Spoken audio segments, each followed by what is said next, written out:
Buddha ITI college नीचाबाग Ghazipur में online class में आपका स्वागत है। सभी छात्रियों से मेरा अनुरोध है कि सभी लोग इस वीडियो को अवश्य देखें और इसे लाइक, सब्सक्राइब और बेल घंटी दबाना ना भूलें, क्योंकि बेल घंटी दबाएंगे आपको वीडियो सबसे पहले आपके पास जाएगा। देखिए, अब आप लोग को फीटर में शीट मेटल वर्क के बारे में बताने जा रहा हूँ। शीट मेटल वर्क क्या है? वर्तमान युग में छोटे से छोटे उद्योग एवं बड़े से बड़े उद्योगों के लिए शीट मेटल वर्क का बहुत बड़ा महत्व है, क्योंकि कोई भी कार्य करने जाएंगे तो बिना शीट मेटल वर्क के काम नहीं कर सकते हैं। जैसे बड़े बड़े टैंक बनाना हो, हवाई जहाज बनाना हो, समुद्री हवाई जहाज बनाना है, स्टील फर्नीचर बनाना हो, दैनिक जीवन का कार्य जैसे मान लीजिए थाली हुआ, लोटा हुआ, गिलास, बर्तन जो हमारे लिए बहुत से नियंत्रित होते हैं, वही कहा जाता है दैनिक जीवन में उपयोग होने वाले जो सभी वस्तु किससे बनाए जा रहे हैं? स्टील से। ठीक है। अब आता है इसी में धातु चादर, साफ। धातु चादर की दुकान होती है, साफ होती है। धातु चादर साफ में केवल धातु चादर का ही उपयोग किया जाता है, इसे धातु चादर साफ करते हैं। जहाँ पर अभी मान लीजिए लकड़ी वाले जाएंगे स्थान पर, उससे लकड़ी चादर साफ करते हैं। लकड़ी का केवल मटेरियल आपको प्राप्त होगा। जहाँ लोहे की बनाई जाती है लोहे का, जहाँ चादर की बनाई जाती है उसे चादर बोलते हैं। इसे धातु चादर पर विभिन्न प्रकार की संक्रियाएं की जाती है। मान कोई भी धातु चादर है, उस पर विभिन्न प्रकार की क्रियाएं करेंगे, जैसे चादर को मोड़ना, काटना, जोड़ना, रिवेटिंग करना। ये क्या है? धातु चादर साफ में ये सब क्रिया की जाती है। ये समझिए कि जहाँ भी कोई कार्य किया जाएगा, धातु की जो सामान जहाँ बन रही है वो धातु चादर साफ है, उसमें तमाम प्रकार की क्रियाएं की जाती हैं। अब देखिए, धातु चादर साफ में सबसे महत्वपूर्ण सावधानियाँ होती है। क्या होती है इसमें? सावधानियाँ।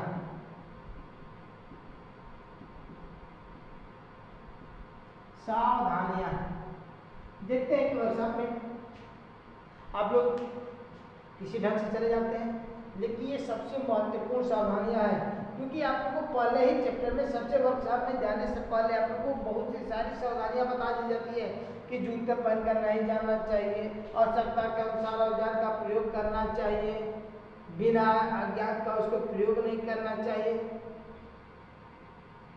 ढीले ढाले हैंडल का उपयोग नहीं करना चाहिए, धातु काटने के लिए और उसके किनारे पर ब्रश से हाथ लगाने चाहिए। तमाम प्रकार की है, क्योंकि अगर सावधानी नहीं रखेंगे तो क्या होगी? दुर्घटना हुई। अब इसीलिए कहा जाता है जहाँ सावधानी हटी वहाँ दुर्घटना घटी। हमेशा ये सबसे महत्वपूर्ण है कि हर चीज को सबसे पहले आपको सावधानी रखना चाहिए। ठीक है। अब उसके बाद आता है सीट मेटल। क्या आता है? सीट मेटल या मेटल सीट या सीट मेटल। अब देखिए, सीट मेटल वर्कशॉप में निम्न प्रकार के चादरों का प्रयोग किया जाता है। जो तमाम प्रकार की चादर है, लोहे की चादर है, GI चादर है, स्टील की चादर है, एल्युमिनियम चादर है, इसी प्रकार के अनेक चादर है। ये पहला है, पहले नंबर पर आएगा काली लोहे की सीट। काली लोहे की सीट। अब देखिए, एक होता है काली लोहे की सीट। क्या है? यह चादर काले नीले रंग की होती है। जो काली लोहे वाली कहते हैं काले नीले रंग की होती है। यह माइल्ड स्टील की बनी होती है। किसकी बनाई जाती है? माइल्ड स्टील की बनाई जाती है। स्टील की बनाई जाती है, या राट आयरन का भी, या इसका राट आयरन। जो काली लोहे की सीट है, माइल्ड स्टील या राट आयरन की बनाई जाती है। ये आप लोग को मार्केट में हम लोग को 3x1 मीटर के रूप में प्राप्त होगा, या 2.5x1.2 मीटर के रूप में प्राप्त होगा, या 2.5 गुणे 1 मीटर के रूप में ये आपको चादर मिलेगी। अब इसे चाहेंगे कि 4x1 में मिल जाए या 4x2 में मिले, नहीं, ये जब भी मिलेगा मार्केट में तो 3 मीटर लंबा 1 मीटर चौड़ा, इसी को 3 गुणे 1 लंबाई और चौड़ाई को दिया जाता है। 3 गुणे 1 3 मीटर लंबा और 1 मीटर चौड़ा, 2.5 मीटर लंबा और 1.2 मीटर चौड़ा, 2.5 मीटर लंबा और 1 मीटर चौड़ा, ये शीट आपको मिलती है। इसके द्वारा अधिकतर इसके ऊपर जो कोटिंग नहीं होती है और इस पर जंग बहुत जल्दी लगती है। जो हम लोग के ऊपर जो भी कोटिंग करते हैं, चाहे एल्युमिनियम करते हैं, जिंक का करते हैं, जो भी करते हैं, इसके ऊपर कोई कोटिंग नहीं होती है, इस पर जंग लगता है। इसका अधिकतम प्रयोग टैंक, पाइप, बाल्टी इत्यादि बनाने के लिए किया जाता है। अब इसके बाद आते हैं GI शीट। GI दूसरे नंबर पर GI शीट। अब देखिए GI शीट क्या है। यह बे आयरन की शीट होती है जिस पर जिंक की कोटिंग होती है। शीट काली लोहे की शीट है, यह भी किसकी बनाई जाती है का, ये भी शीट आपको माइल्ड स्टील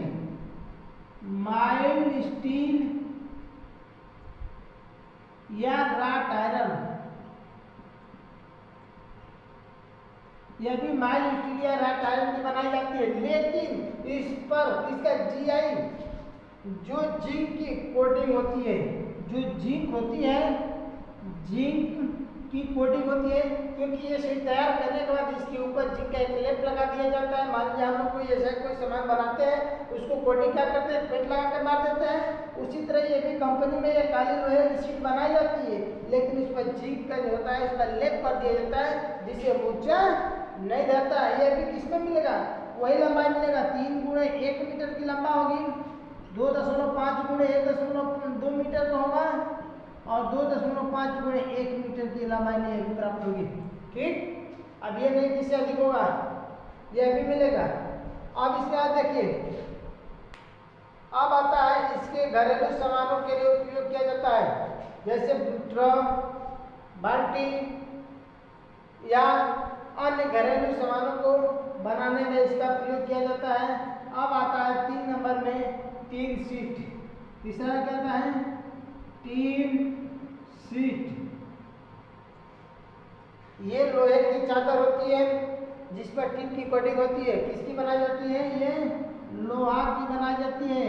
इसके ऊपर हम लोग टीन का कोटिंग कर देते हैं, इसके ऊपर हम लोग टीन का पॉलिश लगा देते हैं, जिससे जंग नहीं लगता है और इस पर सोल्डरिंग की जा सकती है।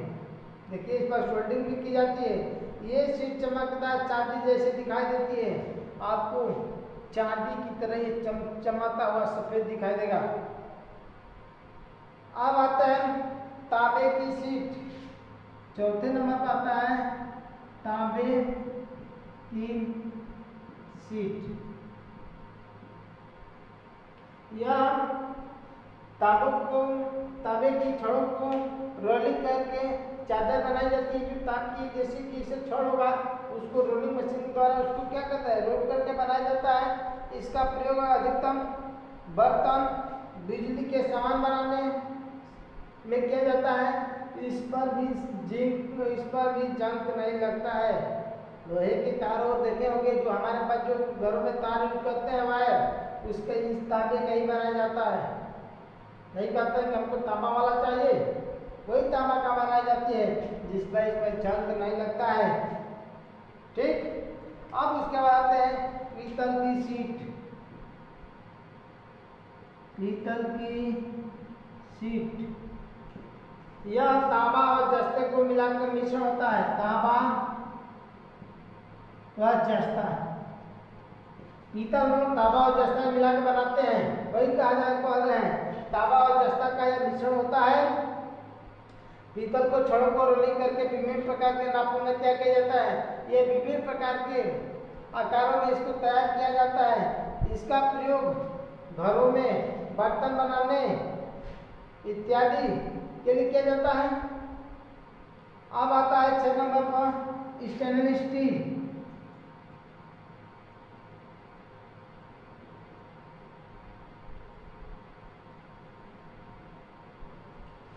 यह निकिल और क्रोमियम स्टील में जाते हैं। Nickel nickel plus chromium steel के द्वारा बनाई जाती है, जिस पर जंग नहीं लगता है, इसे आसानी से मोड़ा जाता है, बेंड किया जाता है। यह जीआई की अपेक्षा ये हार्ड होती है। जो हम लोग की जीआई शीट है इसकी अपेक्षा ये क्या होगी, हार्ड होगी। और इसका प्रयोग केमिकल प्लांट में, रसोई बर्तन में या फूड प्रोसेसिंग में किया ज़्यादातर इसका प्रयोग केमिकल प्लांट में प्रयोग किया जाता है और घरों के बर्तनों बनाने में भी इसका प्रयोग किया जाता है। अब आता है aluminium sheet.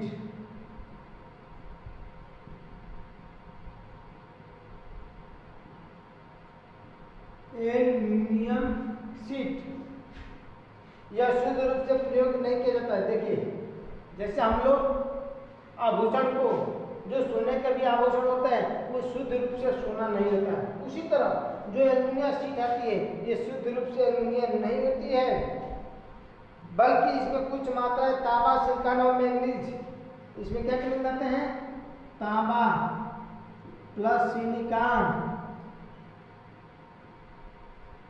Plus manganese plus तांबा, सिलिकॉन, मैंगनीज प्लस लोहा प्लस एल्युमिनियम।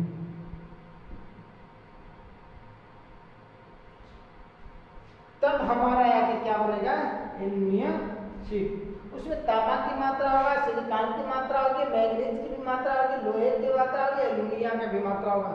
तब हमारा जाके क्या बनेगा, एल्युमिनियम शीट। आपको पहले ये बता दें कि एल्युमिनियम शीट शुद्ध रूप की एल्युमिनियम की नहीं बनी होती है। जब शुद्ध रूप से एल्युमिनियम यह है ही नहीं है, इसके साथ क्या है, 1 2 3 4 और तत्व मिले हैं, तब हमारा क्या जाकर बना है, एल्युमिनियम शीट। इसका भी प्रयोग घरों के बर्तनों इत्यादि बनाने में, घरों का बर्तन, जहाज, हवाई जहाज, गुड्स की खिड़कियों इत्यादि बनाने के लिए प्रयोग किया जाता है। हवाई जहाज सबसे इसका अधिकतम प्रयोग हवाई जहाज बनाने के लिए किया जाता है। उसके बाद आता है लेड शीट। लेड शीट शीशा। अब देखिए, यह भारी धातु है तथा नरम होती है। भारी धातु है, लोहा क्या है, लेड शीट क्या है, भारी होती है लेकिन नरम होती है। इसका प्रयोग तेजाब के टैंक बनाने में, तेजाब के टैंक और फ्लक्स पाइप बनाने के लिए किया जाता है। जो हम लोग तेजाब की जो टैंक बनाते हैं और फ्लक्स पाइप जो बनाते हैं वो लेड शीट का ही बनाया जाता है। ठीक है, जिसको दिक्कत होगा इस नंबर पर 75 18 88 05 पर आप संपर्क कर सकते हैं। अब आते हैं इसके बाद आते हैं सीट मटेरियल टूल। मान लीजिए कि हम सीट मटेरियल टूल का मतलब जो सीट मटेरियल में कार्य करने के लिए जिन टूल्सों का प्रयोग करते हैं उसके बारे में बताएंगे आप लोगों को। सीट मेटल टूल्स, देखिए सीट मेटल टूल्स में प्रयोग किए जाने निम्न प्रकार की होती हैं। निम्न प्रकार के आपको क्या मिलेंगे, औजार मिलेंगे। जैसे पहला है मापक औजार, दूसरा है मार्किंग औजार, तीसरा है कटिंग औजार,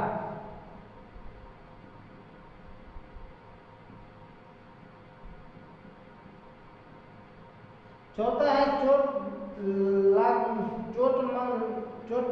लागने वाले औजार, चोट लगाने वाले औजार, पांचवा है बैंडिंग औजार,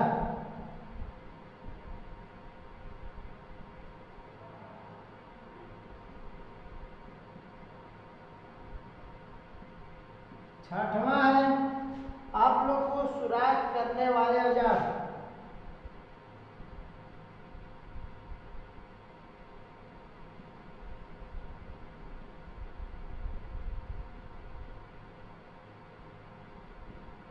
सातवां है रिवेटिंग औजार,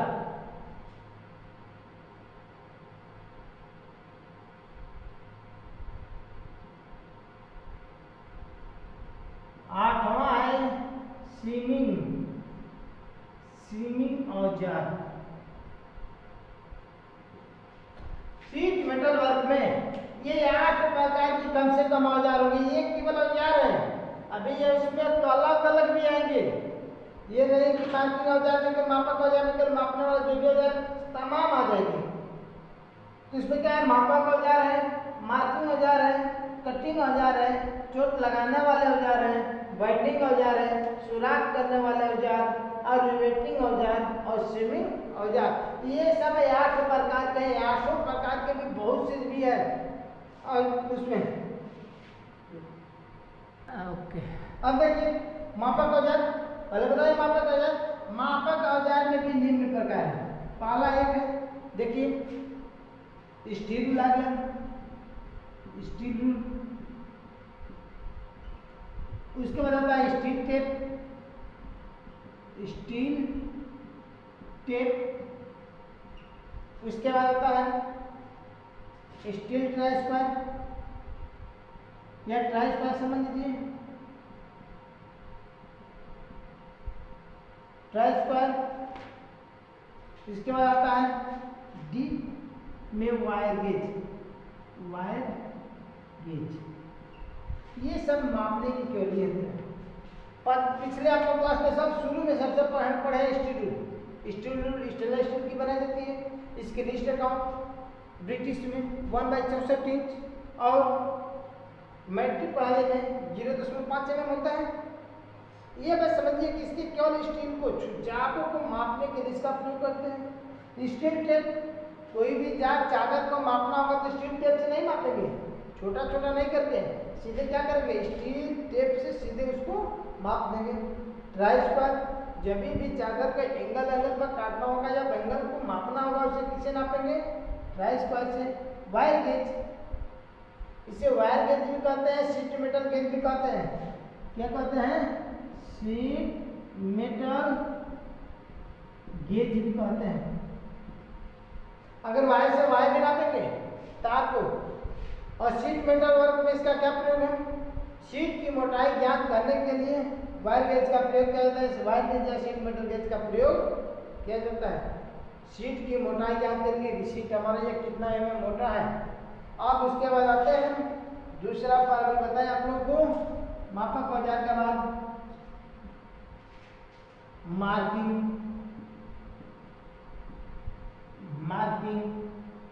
औजार। चलिए हम लोग जब भी शीट को माप लेंगे उसके बाद मार्किंग औजार चाहिए, तो क्या आता है, स्क्राइबर। उसके बाद डिवाइडर,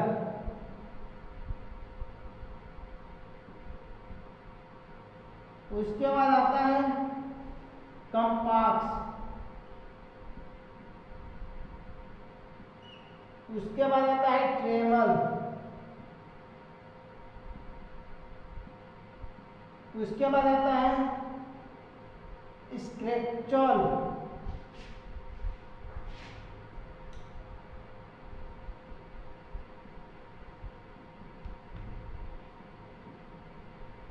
उसके बाद आता है मार्किंग पंच,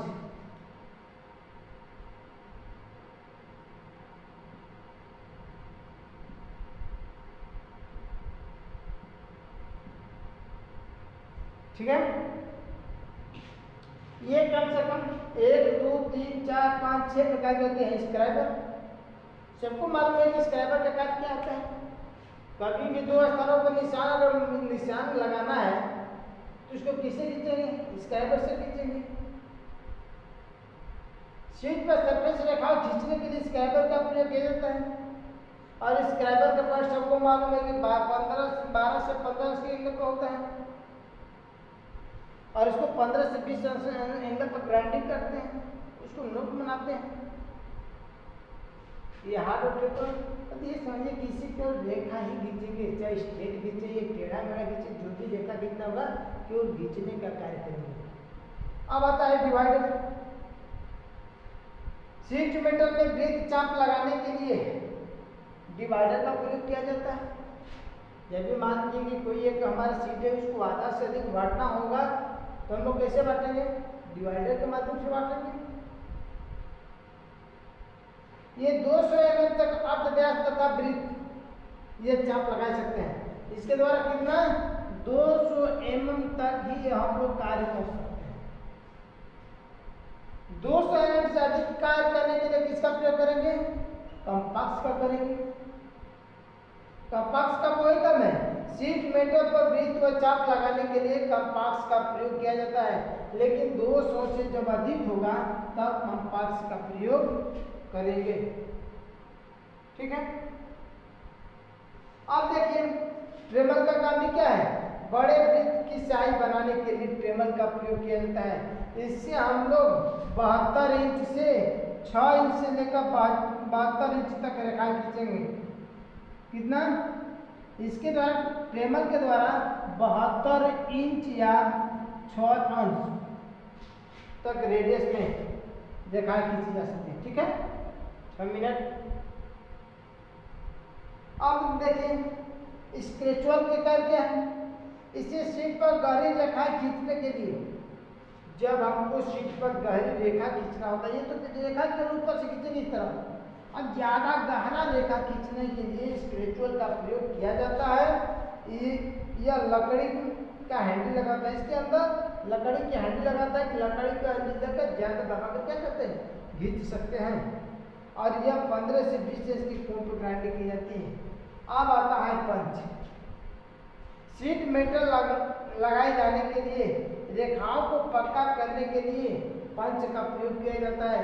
पंच भी कई प्रकार के हैं, आप लोगों को बताया गया मैं पंच जब मार्किंग बता रहे थे उसी समय पंच बताया कि पंच में क्या है? लेटर पंच, नंबर पंच, सेंटर पंच, डार्क पंच, क्रीम पंच, हेलो पंच, वेट पंच, तमाम पंच है। इसके बाद आता है आपको कटिंग औजार।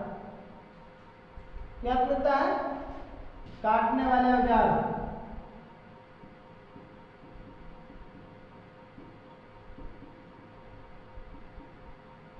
देखिए काटने वाला औजार क्या है? स्नीप है।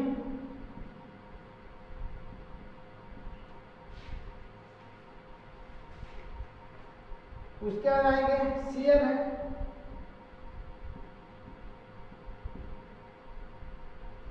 और शेयरिंग मशीन है।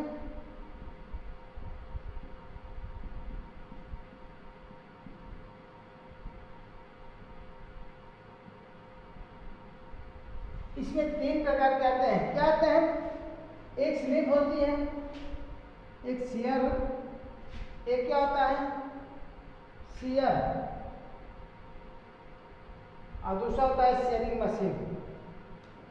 स्नेप के हिंदी भाषा समझिए सीधे कैंची।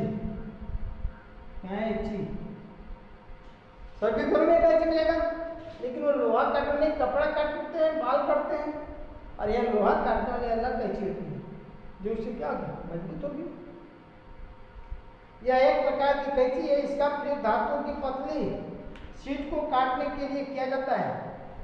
किसको काटेंगे? लोहे की पतली चादर को काटेंगे। 5 mm से कम, अगर 2 mm, 3 mm, 4 mm तक, यह अधिकतम 3 mm तक चादर को काटने के लिए इसका प्रयोग किया जाता है। इसको ग्राइंडिंग हम लोग 80 अंश के एंगल पर ग्राइंडिंग किया जाता है। यह हाई कार्बन स्टील की बनाई जाती है। किसकी बनाई जाती है? हाई कार्बन स्टील की बनाई जाती है। स्टील की बनाई जाती है। क्या बनाई जाती है? स्टील कैंची है। यह हाई कार्बन स्टील की बनाई जाती है। इसको 80 अंश के एंगल पर क्या करते हैं? ग्राइंडिंग करते हैं। अब देखिए यह भी 2 प्रकार की है। एक स्ट्रेट है, सीधा स्ट्रेट स्ट्रिप है, और एक है बेंड स्निप है। स्ट्रिप में सीधा काटने के लिए, सीधा रेखाओं को काटने के लिए स्ट्रेट स्निप का प्रयोग करते हैं। और बेंड से वाले कहा कहते हैं इस प्लेट को धार की गोलाई, जहाँ पर गोलाई या रेडियस में छोटे छोटे अगर गोलाई करना होता है तो रेडियस में काटने के लिए बेंड स्निप का प्रयोग किया जाता है। ठीक है। उसके बाद अगले आते हैं शेयर। शेयर क्या है? ये बड़े साइजों की स्निप को की शेयर करते हैं। यह भी स्निप है, लेकिन स्निप से बड़ा है। जो हम लोग कैंची है उससे बड़ा है। समझिए कैंचा, इसका साइज बड़ा होता है। इसके द्वारा स्निप की अपेक्षा अधिक मोटी वाली चादर काटते हैं। मान लीजिए वो 3 mm या 2 mm तक काटेगा स्निप, तो 4 mm 5 mm तक काट सकते हैं, मोटाई कर सकते हैं ना। और इसका धार ब्लेड की धार 87 अंश के एंगल पर ग्राइंडिंग किया जाता है। कितने अंश पर? 87 अंश के एंगल पर इसको ग्राइंडिंग किया जाता है। देखिए यह भी 3 प्रकार की होती है, स्टॉक शेयर, ब्लॉक शेयर और ब्रेंच शेयर। कौन कौन है? यह भी 3 प्रकार की है। एक है स्टॉक शेयर, स्टॉक शेयर। दूसरा है ब्लॉक शेयर।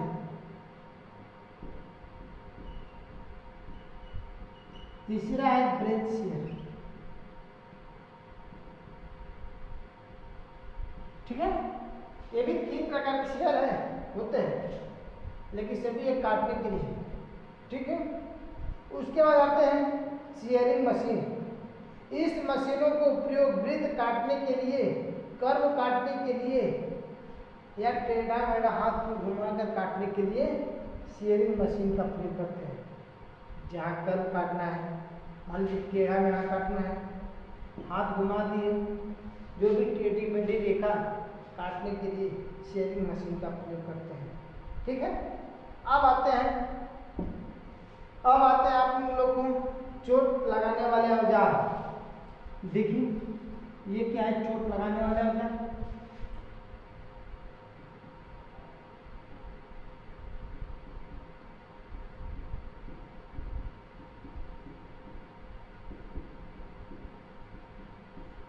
देखिए चोट लगाने वाला औजार तमाम है। काला है थोड़ा, जो अभी कल भी पढ़ा था थोड़ा, फोर्ज में भी पढ़ा है हथौड़ा, फोर्जिंग में, और फोर्जिंग से पहले पढ़ाए आप लोगों को चोट मारने वाले हथियार औजार में, टूल्स में पढ़ाए हथौड़े। उसके बाद आता है हथौड़ा हो गया। हथौड़े में तमाम है, बाल पिन हैमर है, क्रॉस पिन हैमर है, स्ट्रेट पिन हैमर है, स्मूथिंग हैमर है, क्रीजिंग हैमर है, स्क्रैचिंग हैमर है, रिवेटिंग हैमर है, मैलेट है। ये तमाम प्रकार के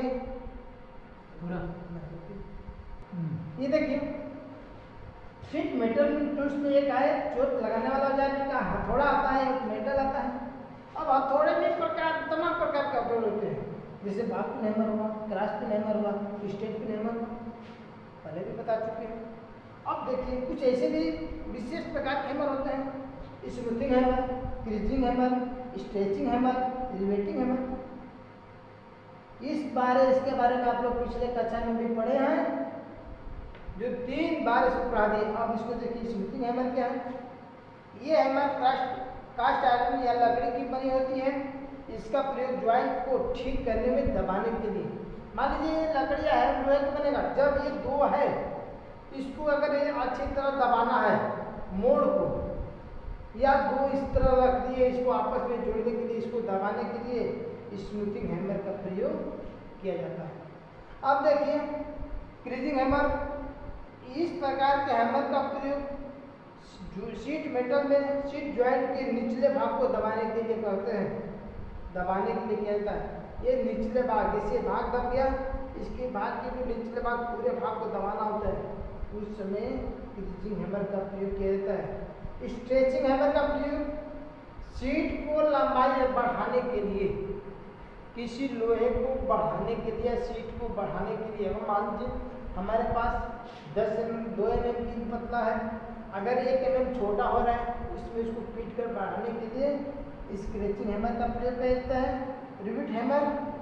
इस हैमर का प्रयोग शीट मेटल में रिवेटिंग करते समय उसको रिवेटिंग को फैलाने के लिए किया जाता है। हम जब रिवेट लगाते हैं, जब एक भाग को रिवेट को दबाते हैं, उसको दबाने के लिए, उसके भाग को मुंह को फैलाने के लिए रिवेटिंग हैमर का प्रयोग किया जाता है। अब आता है मैलेट। मैलेट क्या है? मैलेट ये कठोर लकड़ी की बनाई जाती है। किसी भी कठोर लकड़ी के द्वारा ये मैलेट बनाया जाता है। ये भी इसके बाद तमाम प्रकार से बनाए जाते हैं। हार्ड रबड़ हुआ, कापर हुआ, नायलॉन या प्लास्टिक इत्यादि के बनाए जाते हैं। ये भी निम्न प्रकार के होते हैं: standard mallet, bushing mallet and fells mallet. इसका प्रयोग नर्म धातुओं और नर्म धातुओं पर प्रयोग किया जाता है। सभी जो मैलेट है इसे नर्म धातुओं पर प्रयोग किया जाता है। थैंक। अब अगले वीडियो अगले में।